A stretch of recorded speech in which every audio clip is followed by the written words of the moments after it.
झालं. हां हां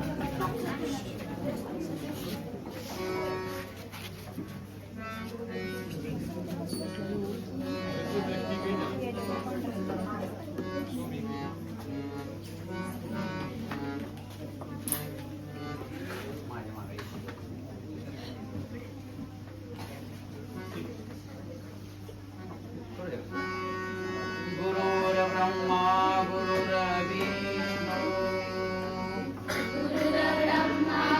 गुरुर्विष्णू गुरुदेवो महेश्वरा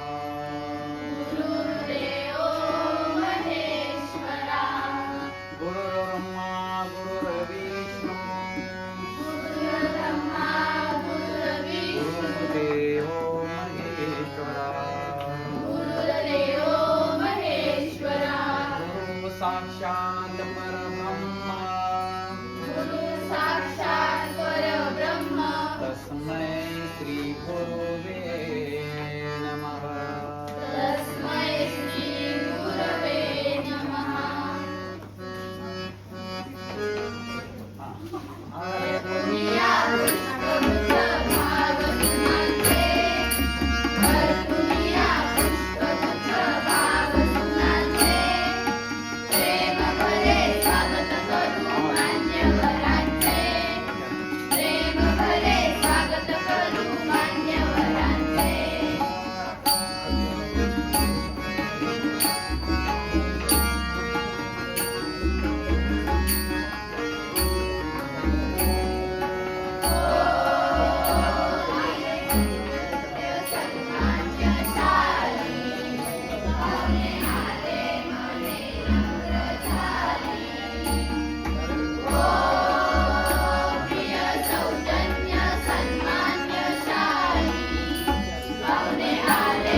आपल्या विद्यालयातील गुरुपौर्णिमा या कार्यक्रमासाठी उपस्थितांचे स्वागत करून या कार्यक्रमाची प्रास्ताविक करतो.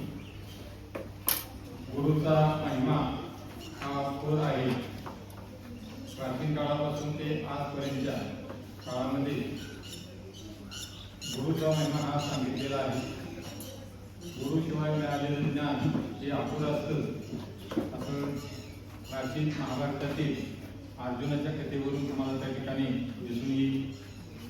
एकलव्याने त्या ठिकाणी आपल्या गुरूंनी ज्ञान देत नाही असं बघितल्यानंतर केवळ श्रद्धेने त्याच्या गुरूंचा त्या ठिकाणी पुतळा तयार करून त्या पुतळ्याच्या आधारे घेतलेलं ज्ञान आणि गुरुदक्षिणा म्हणून ज्यावेळेला गुरूंनी त्याला हाताचा अंगठा मागितला आणि आणि तो अंगठा सुद्धा त्यांनी आपल्या गुरुसाठी दिलेला होता. यावरून प्राचीन काळापासून गुरुला किती महत्व होतं हे दिसून येतं. पूर्वीची शिक्षण पद्धती सुद्धा वेगळी होती. गुरुच्या घरी जाऊन शिक्षण घ्यावं लागलं. आताची शिक्षण पद्धती बदललेली आहे. आता गुरु कोणाच्या घरी जात नाही आणि मुलं सुद्धा गुरुच्या घरी जात नाही. त्याच्यासाठी सर्वसाधारण ज्ञान मंदिर हा एक भाग ठरलेला आहे आणि या भागात येऊन गुरु पण इथे येत आहेत, शिक्षक पण इथे येत आहेत आणि एकत्रितरित्या हा आपला शैक्षणिक कार्यक्रम झाला. परंतु गुरुचे महत्व सांगताना हा सुद्धा प्राचीन ग्रंथ श्रावण महिन्यामध्ये बघा गुरुचरित्र हा ग्रंथ त्या ठिकाणी आवर्जून सांगितला जातो. या गुरुचरित्रामध्ये 40 अध्याय आहेत आणि या प्रत्येक अध्यायामध्ये आत्ताच्या काळाची गरज आहे त्या अध्यायामध्ये प्राचीन काळी सांगितलेलं होतं की व्यक्तीने कसं वागल्यानंतर व्यक्ती आयुष्यात सुखी होईल, समाधानी होईल आणि त्याचं आचरण त्या ठिकाणी प्रत्येकाने केलं पाहिजे.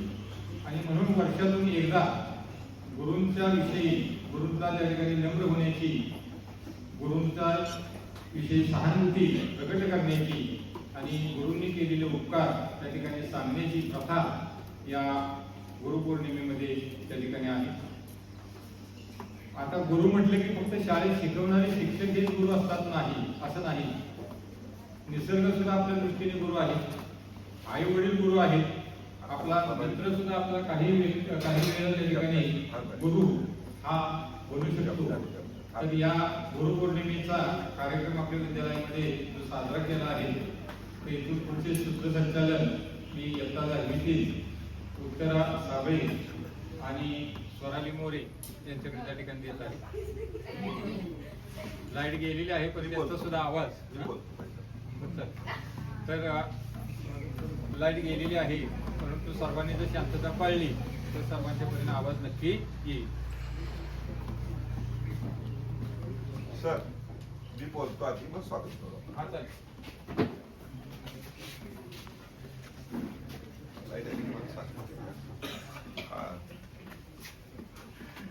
राज ठाकरेंना कोणाकोणाला भेटायचं सांगा मला. राज ठाकरेंना कोणाकोणाला भेटायचं? राज ठाकरे माहितीये? त्यांच्याकडे गेला की राज ठाकरेंना भेटताय. हा ते त्यांचे खास मित्र आहेत. आलं का लक्षात? तुझा तेवढ्यासाठी बोलावलं, घेऊन आलो. राज ठाकरे 22 मुख्यमंत्री आहेत आपल्या महाराष्ट्राचे. आलं का लक्षात? होऊ शकतात, माहित नाही मला, पण होऊ शकतात. आता आपल्याला आपले मुख्याध्यापक यांनी सांगितलं, काय सांगितलं? गुरुपौर्णिमेचा उद्याचा कार्यक्रम आपल्याला आज घ्यायचा आहे आणि आज तुम्हाला ते इतकं चांगलं मार्गदर्शन करणार आहेत की तुम्हाला लक्षात येईल की अरेच्छा मला संधी आहे.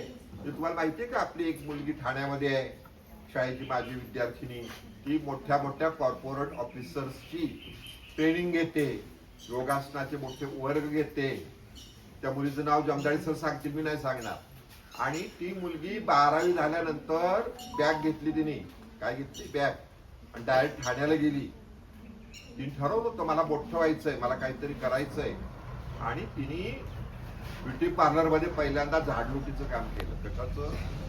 झाडलोट करायची, शिक्षण घ्यायची आणि वेगवेगळ्या पद्धतीतून तिने पुढे गेली. आता ती मोठी झालेली आहे, त्यामुळे शाळेत येऊन गेले, पुन्हा आपण बोलवायचं आहे. आज आपल्याकडे जे प्रमुख पाहुणे आहेत ते माननीय समीर गुप्ते म्हणून आलेले आहेत. त्यांचं मोठं मंगल कार्यालय ठाण्यामध्ये आहे, त्यांचा प्रिंटिंग व्यवसाय आहे, मोठे वक्ते आहेत, मनसेचे एक मोठे महाराष्ट्रामधले ते नेते आहेत. आणि तसं आपण म्हणतो का नाही मराठा समाज आहे आणि कुठला समाज आहे, तसा मी ज्या समाजाचा आहे ना सीकेपी, सीकेपी म्हणजे सी.डी. देशमुख, बाळासाहेब ठाकरे हे सीकेपी, राम गणेश गडकरी हे सीकेपी होते उदाहरणार्थ. तर तो एक समाज आहे, त्या समाजाच्या अखिल भारतीय पातळीवर त्याचं ते अध्यक्ष म्हणून काम करतात. कुणाला काय मदत लागली तर करायची, कुणाला काही हेल्प करायची, व्याख्यानं घ्यायची. आणि त्याच्याबरोबर जे आहे ते रामानंद सोळे म्हणून आहेत, हे रिझर्व्ह बँकेमध्ये होते नोकरीला. त्यांचा प्लॅस्टिक इंडस्ट्रीवर मास्टर की आहे, आपण त्यांना पुढे बोलवणार आहोत. छोटे छोटे व्यवसाय कसे करता येतात घरगुती, याचं ते मोठं मार्गदर्शन करतात. रिझर्व्ह बँकेमध्ये ऑडिटर होते, मी ज्या बँकेमध्ये संचालक होतो, चेअरमन होतो, त्या काळात त्यांनी ऑडिट केलेलं आहे. मी तुम्हाला सांगणार आहे की आता आपण शांतपणे काय ऐकायचं. तर आपल्याला आता अमेरिकेमध्ये एक सावंत मुलगा आहे का नाही, त्याची बहीण पण अमेरिकेत आहे, त्याचा भाऊ आहे तो इंग्लंडमध्ये आहे. तर आपण होऊ शकतो, आपण जाऊ शकतो, आपल्याला जाता नक्की येतं. की ती मुलं जर एवढ्या साध्या शाळेतून आदर्श घेऊन, महत्वाचं म्हणजे त्या सावंतनी काय सांगितलं की मला दाभोळकरांचा आदर्श मिळाला शाळेमध्ये, दाभोळकरांचं एक भाषण मी ऐकलं आणि माझं आयुष्य बदललं आणि मला कळलं काय नक्की करायचंय. तर तुम्हाला माहिती पाहिजे गुरु म्हणजे काय शिक्षक असतो का, नाही, आई पण गुरु असते, वडील गुरु असतात, शेजारी एखादी व्यक्ती असते चांगलं आपल्याला सांगते, पुस्तक पण गुरु असतं. पुस्तक पण काय असतं, आपण एखादं पुस्तक वाचतो आणि त्याला गुरु करतो. त्यामुळं आपल्याला आयुष्यामध्ये वेगवेगळ्या गोष्टी माहिती पाहिजेत. जसं अमेरिकेत तुम्हाला माहिती पाहिजे, अमेरिकेत साधारण 1960 सालापर्यंत, 60च्या पुढंच मार्टिन लुथर किंग गेले नंतरची गोष्ट आहे, म्हणजे नंतर सुरुवात झाली, तेव्हा मताचा अधिकार नव्हता सगळ्यांना. त्यावेळेला काळा दिसणारा मुलगा आहे ना समजा, तर त्याला वेगळ्या बस असायच्या. जे काळे लोक होते त्यांची हॉटेल वेगळी, त्यांची वॉशरूम वेगळी, त्यांनी एकमेकाच्या ठिकाणी जायचं नाही, जायला मारायचे ते गोरे लोक, त्यांच्या वस्त्या वेगळ्या असायच्या. आणि अशा कालावधीत सुद्धा एक अब्राहिम लिंकन नावाचा माणूस अमेरिकेचा त्यागात राष्ट्राध्यक्ष झाला होता. त्याची आई काय करायची, त्याची आई स्वयंपाक काम करायची. पण तिला कळलं होतं की ज्या घरामध्ये स्वयंपाकाला जायची तिथं मुलं शिकलेली होती आणि तिला कळलं होतं की शिक्षणाचं महत्व काय आहे. मग तिने आपल्या मुलाला शिकवायला सुरुवात केली. पण कळायचं नाही ना, शिकवायचं कसं घरात.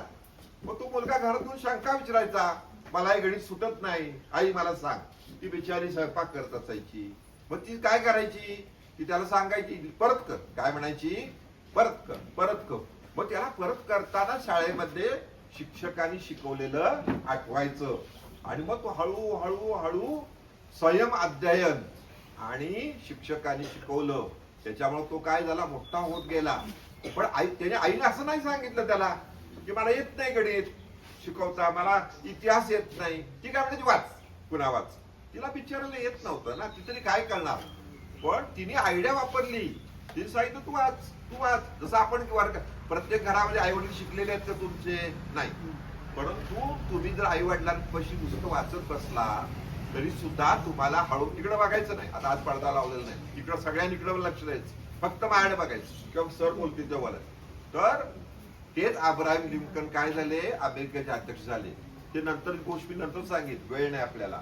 पण दुसरी गोष्ट सांगेन तुम्हाला माहितीये ज्ञानपीठ पहिलं कोणाला मिळालं मराठी माणसाला. आपल्याकडे 4 फोटो लावलेले आहेत का नाही. कोणाला मिळालं, चिटणीसांना मिळालं, मग कोणाला मिळालं सांगा, कोणाला मिळालं, 4 लोकांना मिळाली. त्यातलं पहिलं ज्ञानपीठ मिळालं वि.स. खांडेकर, दुसरं ज्ञानपीठ मिळालं कुसुमाग्रज किंवा शिरवाडकर, तिसरं ज्ञानपीठ मिळालं करंदीकर आणि चौथं मिळालं भालचंद्र नेमाडे. त्यातली किती माणसं जिवंत आहेत माहितीये तुम्हाला, किती आहेत, 4 आहेत का नाही, 4 आहेत ना, त्याची 3 गेली आणि 1 शिल्लक आहेत, नेमाडे शिल्लक आहेत. आलं का लक्षात. त्यातलं पहिलं जे मिळालं ना खांडेकर, त्यांची अतिशय खेडेगाड्या गावात एक शाळा होती, ते प्रचंड अतिशय आपुलकीने शिकवायची, सगळी मुलं मोठी होत गेली. म्हणजे कोल्हापूरला आले, तर कोल्हापूरला त्यांनी एक शाळा चालू केली. तर कोल्हापुरात त्या काळात 51 शाळा होत्या. लोक म्हणाले 51 शाळा आहेत, 52 शाळेची गरज काय. तर त्यांनी सांगितलं त्या ठिकाणी काय करतात, मुलांना शिक्षण देतात, शिकवतात, चांगलं शिकवतात, मुलं शिकतात, चांगली पुढे जातात. पण माझी शाळा कशासाठी आहे, तर माझी शाळा माणूस घडवण्यासाठी आहे, मी माणूस घडवतो. तशी ही शाळा जी आहे ना, ही शिक्षणाबरोबर माणूस घडवते, म्हणून ही शाळा आपल्याला महत्वाची आहे. मग त्यांनी आयडिया केली, त्यांची पहिली बॅच होती 11वीला, तेव्हा 11वी असायची, आता 10वी आहे का नाही. तर त्यांनी काय केलं, 11वी मध्ये पुस्तकामध्ये काय होते, धडे होते, कोण XY माडगुळकर असतील आणि कोण, त्या प्रत्येकाला त्यांनी पत्र टाकलं, कविता पण होत्या की तुम्ही जेव्हा कोल्हापूरच्या बाजूला याल कारण माझ्याकडे पैसे नाहीत तुम्हाला द्यायला, आम्ही शाळाच कशी चालवतोय म्हणजे आम्हाला माहिती. तर तुम्ही जर त्यांनी काय सांगितलं की तुम्ही जर कोल्हापूरच्या बाजूला आला तर तुम्ही आमच्या शाळेतल्या मुलांना धडा शिकवा, कविता शिकवा. कोण कोण येऊन गेलं त्यांच्या शाळेत? शांता शेट्टी येऊन गेल्या, कधी माडगुळकर येऊन गेले, अशी बरीच मंडळी येऊन गेली, यायची त्यांना शिकवायची. कारण खांडेकरांचं पत्र होतं ना. तर लवटे म्हणून जे आहेत त्यांचं आता मोठे आहेत, ते शाळेतले माणसं शाळेत येऊन गेलेले